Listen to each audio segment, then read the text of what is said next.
Hello mga kahanibam. Ito na ngayon ang itsura ng bahay namin na nilipatan ni Mr. Honeybum.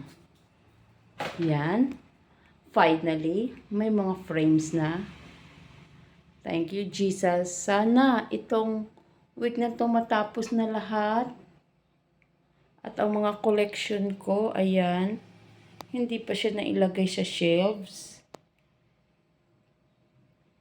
Kamusta? Kamutanan nga taga Bacolod. Ayan.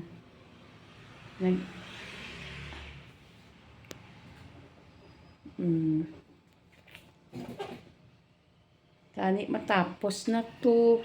Sana lahat ito ay magawa matapos. Pati itong kitchen. Ang dami pang nakakalat dito, guys.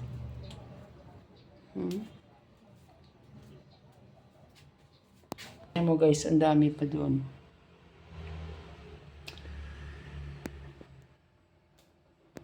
And this coming Sunday is Mr. Honeybum birthday. Advance happy birthday, Honeybum. Mga recipe book ko, andyan pa, dami pa. At ito ngayon ang ginagawa ko, center table.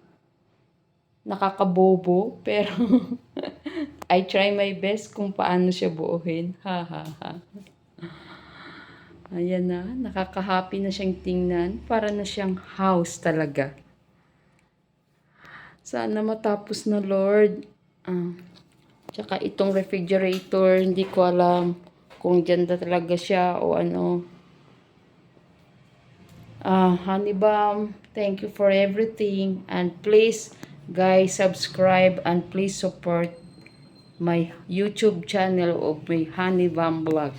Thank you, guys.